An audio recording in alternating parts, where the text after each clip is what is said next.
Marielle Franco. Logo depois que terminou o julgamento, eu fui conversar com os investigadores que desvendaram essa trama criminosa. A Polícia Federal demorou muito tempo para entrar dentro dessa investigação, mais de 5 anos, se não me engano, e essa investigação estava muito obstruída, tinha muitos nós, muitos entraves, não andava. Durante muito tempo, quase se perdeu a esperança de que esse crime fosse esclarecido. E foi a PF que, apesar de todo o tempo que foi transcorrido, que conseguiu ir lá e puxar o fio da meada. E ela trouxe à baila, o que surpreendeu muito na época, a participação de Rivaldo dos Santos. Ele que tinha um cargo muito alto na hierarquia da polícia do Rio de Janeiro, isso realmente foi um susto para todo mundo, e ele que agora foi absolvido pelo ministro Alexandre de Moraes do crime de homicídio, mas condenado por corrupção e obstrução de justiça. Os investigadores, no entanto, conversando hoje, eles reconhecem que as provas contra o Rivaldo, elas eram precárias. As informações estão lá na minha coluna, no site do SBT News, dá para a gente entender direitinho.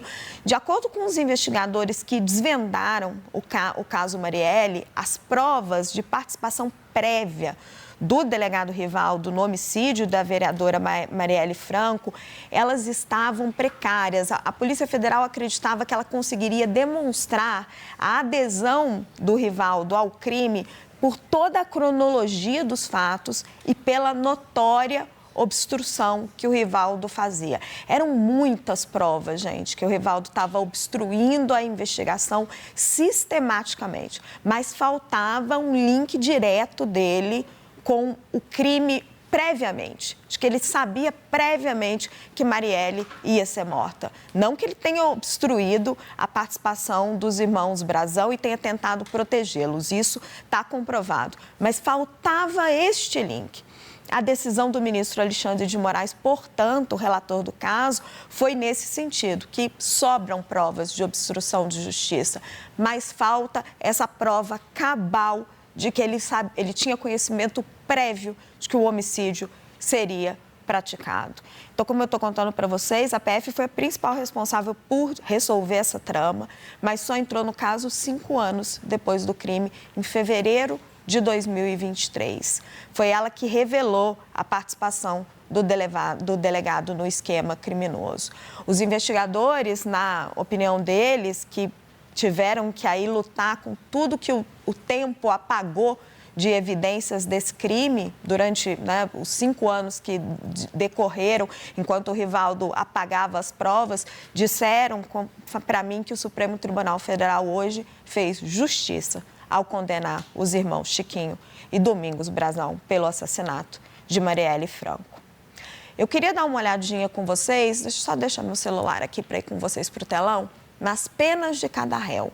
Elas já foram decididas e são pesadas.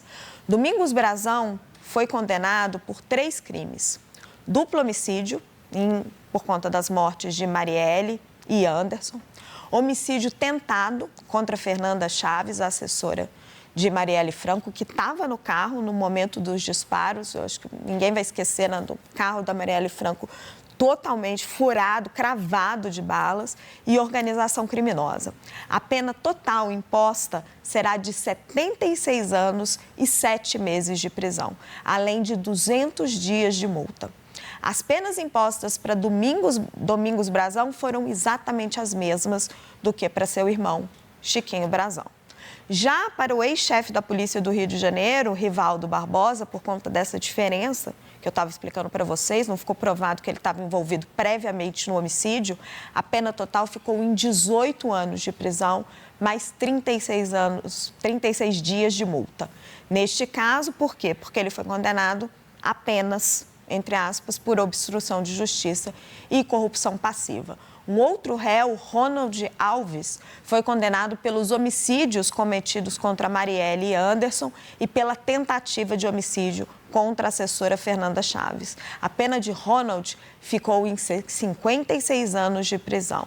Robson Calixto Fonseca foi o que recebeu a pena mais baixa, condenado por organização criminosa armada. Os ministros da primeira turma deram uma pena de 9 anos, mais 200 dias de multa. Vamos dar uma olhadinha nos votos dos ministros? A ministra Carmen Lúcia acompanhou o voto do relator, o ministro Alexandre de Moraes, para condenar os réus do caso. O voto da ministra fez duras críticas à violência de gênero e trouxe à tona a dor dos familiares das vítimas. A mãe de Marielle Franco, ela fez um comentário sobre o voto da ministra muito tocante. Ela disse que o voto da ministra era um espetáculo. Vamos ouvir. Quantas Marielles o Brasil permitirá sejam assassinadas até que se ressuscite a ideia de justiça nesta pátria de tantas indignidades? Quantos Andersons nós ainda vamos ver chorar?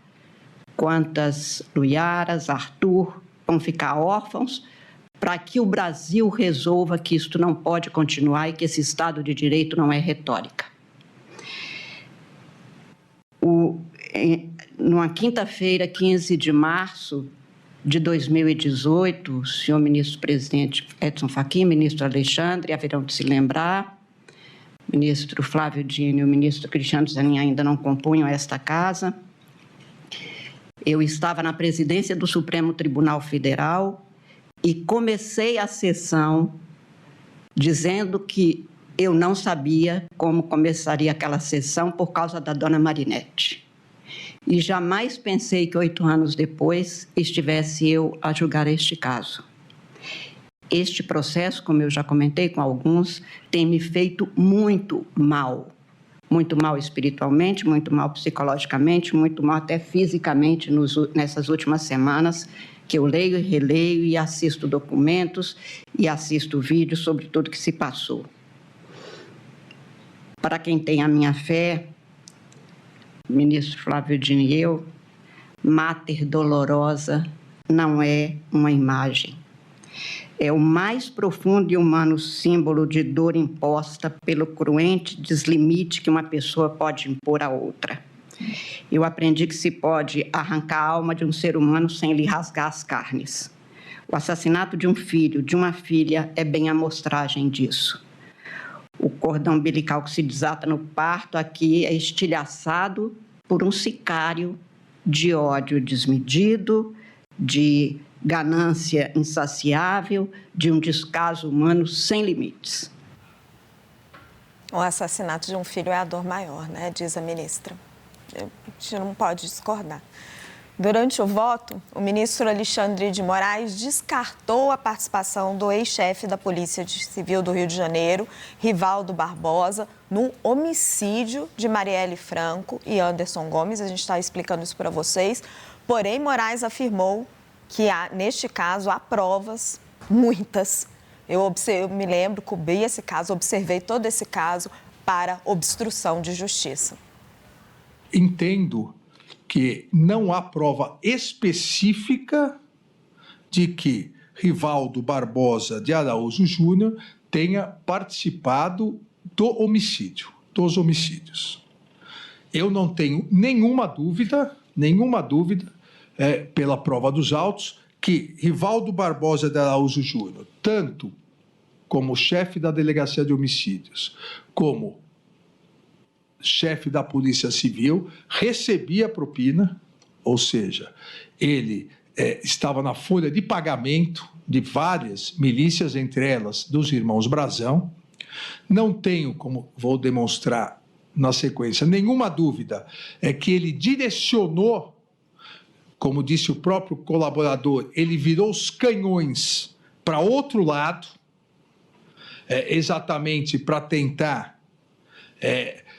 garantir a total impunidade, mas não há aqui, nesse processo, não há nesses autos nenhuma prova a corroborar a colaboração, no sentido de que Rivaldo Barbosa de Araújo Júnior foi um dos partícipes do triplo homicídio, 2 consumados, 1 tentado.